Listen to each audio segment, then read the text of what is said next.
Hasbro is making some changes to save money. What exactly does that mean for the Power Rangers brand? We're going to talk about it, let you know what we think, listen to the fans and more. Hit that intro, Rangers. You are watching the Fan Club. You're watching the Fan Club. And you're watching the Fan Club. Do you know what time it is? And you know what time it is. It's time for the Fan Club. Let's go. Hey! I can't do this on my own, cause you know things ain't always sweet when you out here in these streets. But my morpher when it morph, I made a fake. Yo, what's going on, everybody? Welcome to the Fan Club. I'm so glad that you guys could join us. It's your boy Dan Brosnan in the building. We have an interesting episode for you guys. We are going to be talking about the future of Hasbro, and if you're talking about Hasbro, that affects Power Rangers and the big brand that we talk about every single day. Hasbro is sharpening its focus, and they're going to start to save some money. They're going to be implementing some cost-saving strategies right now and in the future. How does that affect Power Rangers? Now, the Wall Street Journal did put out an article, and it's titled, Hasbro CFO Sharpens Focus on Cost Savings as Toy Shoppers Pull Back. We're going to discuss a little bit of what they said, give you our opinion, and then we're going to listen to the fans. So let's get into the Wall Street Journal side. After a punishing year, the maker of Nerf balls and Play-Doh is looking for big savings in its production process to reinvest in its toy and game businesses. Hasbro's finance chief is accelerating efforts to slash costs as the toy maker contends with slow demand and years of underinvestment in its toy business. Demand for toys has declined over the past years as consumers, hamstrung by inflation, have pulled back on buying playthings that they lavished on children during the pandemic. In 2023, sales of toys slumped 7% globally compared with the year earlier. In the US, retail sales at hobby toy and game stores slipped less, failing 2% in 2023 compared with a year earlier to $21.2 billion. The owner of brands such as Power Rangers, Dungeons & Dragons has felt the pinch and then some. Revenue at the company last year took a 15% slide to $5 billion. As a business, you have to report to your investors. That's how we get some information with the investor calls. Well, when that information came out and was reported, the shares went plummeting with the stock, and the stock closed at under $50, down 12% from a year earlier. Now, I've dabbled in the crypto and stock world a little bit. I do not say I'm an expert by any means, but I remember in 2020, Hasbro stock was around $100. From $90 to like $105. I do remember that being pretty high about 4 years ago. Now, it's down to half of what it used to be. That's not good, guys. Now, how exactly are they going to save money? This month, the company jacked up its 2025 cost savings goal to $750 million, roughly double a target announced just 2 months ago of $350 million to $400 million. The company expects those savings to bolster profit and free up cash to reinvest in the business. Late last year, Hasbro began reviewing the costs of the components in its toys and games. The company began in its game division, which includes Jenga, and will expand the effort to other product brands throughout 2024. We're not just talking about nickels and dimes, we're talking about material moves that we can make on product costs. She pointed to the company's recent review of Nerf products, noting that the company analyzed everything from the thickness of the plastic it uses to the type of packaging and compared those costs to competitors. At every step of the Nerf production process, the company found it was spending more than its rivals. Hasbro compiled a list of 40 cost savings ideas from the Nerf review. If it adopts 8 of the largest ideas, it will save about $10 million, she said. Hasbro is also analyzing whether those ideas would harm the quality of the products. If the answer is no, we're making the change. Now, I don't know how I feel about that, that last line or two. If it doesn't affect the product, then we're going to change it and save money. But I guess you don't really know how it affects the product until you put it out there. And I guess some of the Hasbro products were made cheaper already. I'm curious to see what exactly happens if you make them even cheaper, right? It's interesting. Maybe it has no difference at all and they just make money and that's how you do it. The one thing that I'm surprised that they didn't talk about was the quality control, because we all know as fans of Power Rangers, or if you collect G.I. Joe or Transformers or the Marvel Legends figures, they have a problem with the QC. If you fix that, I think you fix at least 20% of the problem, because think about it, guys. How many figures, if you're a collector, have you opened and have been broken in the last few years? There's a nice amount, and I've seen so many horror stories online of people opening up figures, or like YouTubers opening up a figure and the head's broken, the leg's broken, right? Well, they have to give you a whole new figure. That's 2 figures that they basically just gave away for free. If this happens all of the time, every box of like toys that you give a store is basically guaranteed to have 2 to 3 to 4 that are broken, and you're never gonna hit the real profit you want to, right? I don't think that this is like one of the biggest problems, but I'm surprised that they didn't talk about that, because as a fan who just buys the products and sees what's going on, I see that that's a big issue. It's the quality control. It's not just about saving on the product cost. It's also about making sure you put out a good enough product that people don't have to take it back. The company's new cost savings target includes the impact of its decision in December to cut its workforce by 20%, or about 1,100 people. It also includes efforts to reduce vendor costs and improve efficiency across its supply chain. Now, that's the thing I agree with, is those last 2 points. I don't agree with getting rid of all your people. We'll read a little bit more of this article. Hasbro's recent woes stem in part from the company's 2019 acquisition of television and film company Entertainment One. After the purchase of E1, as it's known, which aimed at producing programming for children, Hasbro took its eye off its core toy business, which ultimately hampered innovation and demand, she said. The toy industry was slowing down at the same time our innovation pipeline was at its weakest. Hasbro, which bought E1 for $4 billion in December, sold E1's film and TV business to Lionsgate for $375 million cash and the assumption of certain financing loans. Hasbro retained some of the business, including a team focused on projects relating to the company's brands. Hasbro has had a net loss of $1.49 billion in 2023, due largely to one-time charges stemming from the sale of E1, compared with a $223 million profit a year earlier. Holy crap, man. So they claimed $223 million in profit in 2022, and then the next year they claimed a loss of $1.4 billion. Holy crap. Well, you know what? I feel bad for those workers, and I'm always going to be on the workers' sides. I still think, if you're that in debt and the CEO, all those people are making crap ton of money at the top, they should have taken a little of a pay cut if you're really killing that, because I can't expect every single worker to still have your job if you're that much in debt.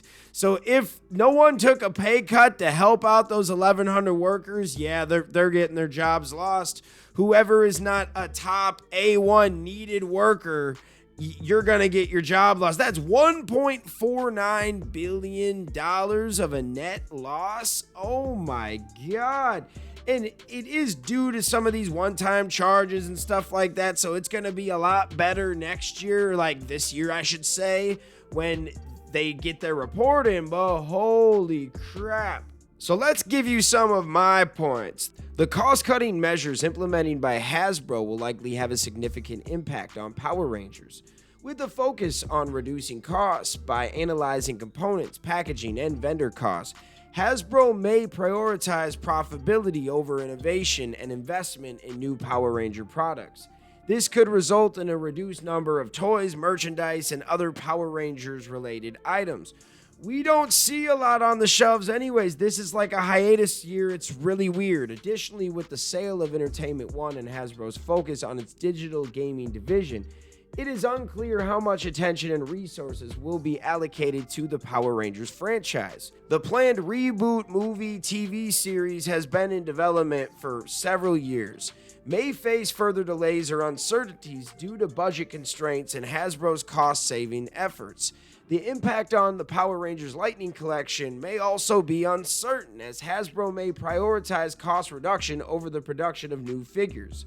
Overall, the shift in focus towards cost savings at Hasbro could have negative consequences for the Power Rangers franchise, leading to fewer products, less production, innovation, and potentially impacting the future of the brand.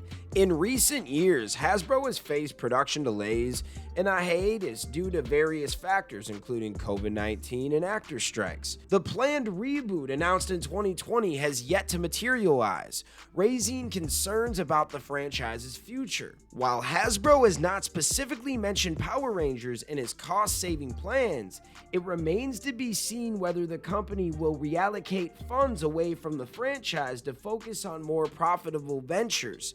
The company's focus on cost savings may also impact the production quality and scope of the future for Power Rangers projects. Overall, the impact of Hasbro's cost-saving measures on Power Rangers is uncertain. Fans may need to remain patient and monitor the company's situations in the coming months to gauge the future of the overall franchise. This is not a video to scare you or anything like that, because we're still going to be here talking about Power Rangers. We just had to kind of tell you what they're doing at the top and how that might trickle down. As of right now, we know that the reboot is in development, meaning that it's coming.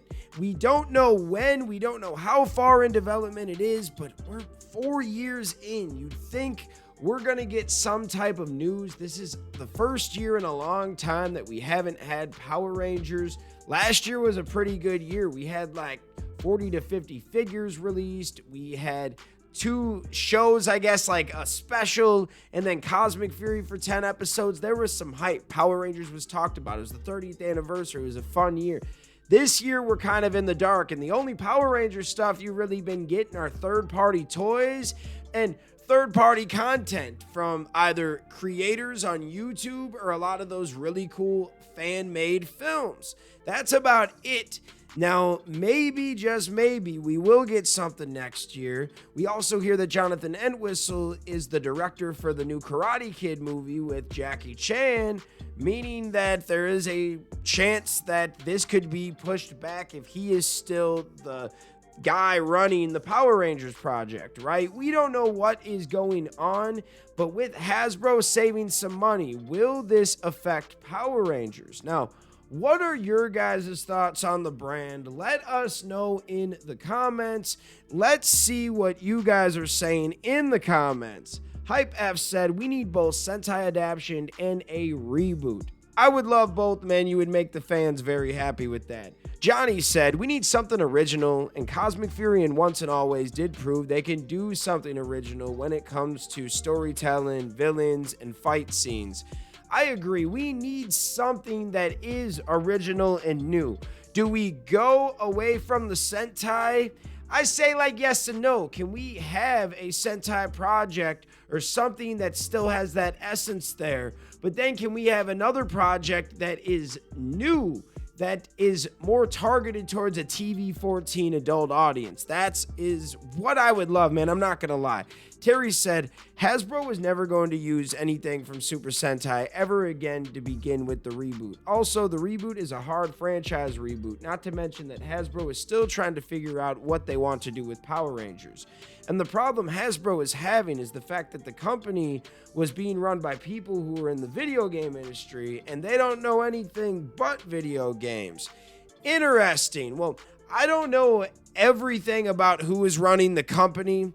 I know the last dude before he passed away believed in Power Rangers, and now we had another guy come up in there, and I don't think he believes in Power Rangers as much as the other dude. The other guy went out of his way to acquire Power Rangers and purchase it from Saban. almost like it was his new kid, his new baby, right? Well, he passed away, and this new kid isn't getting the love from the step parent that he did from the parent that really got him, right? It's interesting. We got Woody saying it should have been original from the start. So I'm in the middle on that. When they purchased it from Saban, Beast Morphers was pretty much already done. So after Beast Morphers, then you probably would have had to take a break or reboot it or something like that. But I will say that Dino Fury was that prototype season that was going against the grain and proved that you could do something more original. And then Cosmic Fury proved that you could take it to the next level.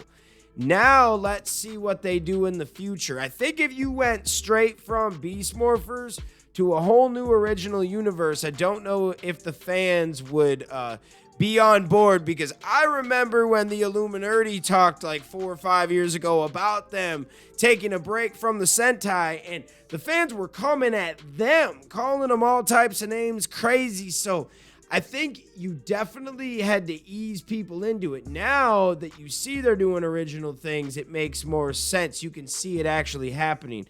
I don't know, but you have a good point, Woody. I'm not going to argue with that, because I do want them to make something original. Samurai Spirited said, I hope we get a new toy line for the upcoming reboot Power Rangers series. Me too, man. It would only make sense.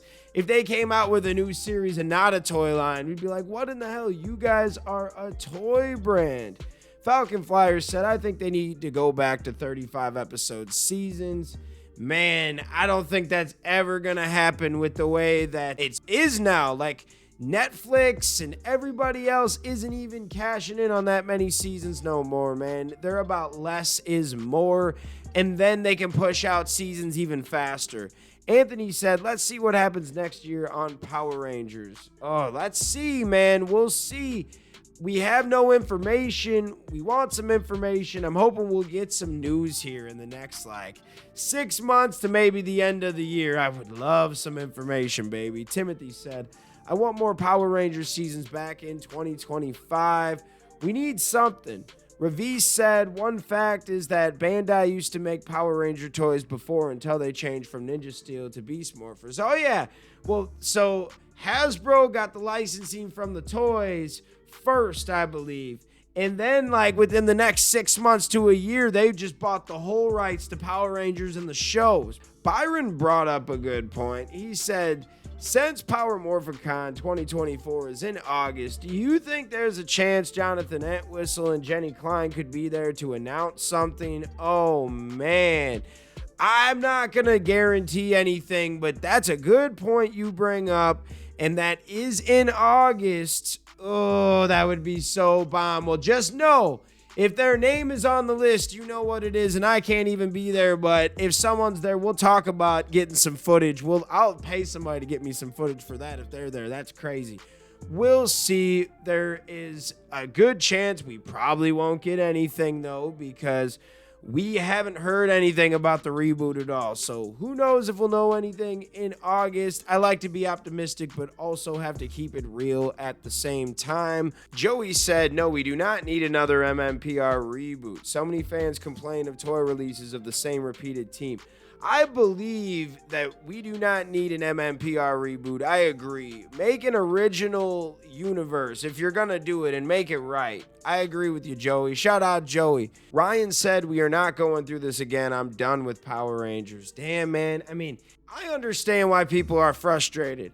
I love the brand, and we're more of a positive channel. We're always going to be, because I'm not just going to sit here and just shit on people. But at the same time, I need to understand why the fans are upset. This brand, that something that they're used to seeing all the time, isn't really getting much love, and the company is losing $1 billion, meaning that there is a good chance that we could see less Power Rangers in the future. So I understand their frustrations, man, and Hasbro has to understand their frustrations. And you can't be mad at the fans. You kind of have to be mad at yourself and what you're doing. I still have hope for the brand. I'm not going to lie. I still think Hasbro and Power Rangers could make some money.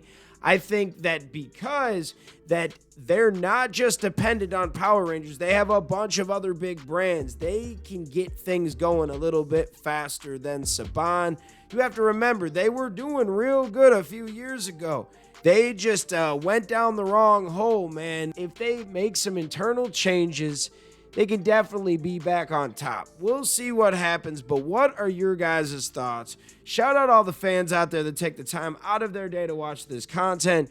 You are the real MVPs and the reason why we can continue to make videos like this one. So thank y'all again, and we will see you next time. Peace. I just want to give a special shout out to the Gold Ranger members out there, the Arctic Operator, Roderick Ham, Papleon Purple, Salima Ramirez, Danny Nascimento, Stephen Heffelman, Chaos Draco, Thomas Franco, Anime King Nick, Louis Cairns, Miguel Ortiz, and Sean Schiffer. Thank you guys so much for your support, and if you want a video shout out like this one, sign up to be a Gold Ranger member today. I just want to shout out all of the fans out there for taking the time out of their day to watch this content. Thank you from the bottom of my heart. If you can, please like, hit that subscribe button, hit that notification bell, and hit that share button. And if you guys want to be a member, click that join button right now. We have a Blue Ranger membership that gets you into the exclusive fan chat Discord.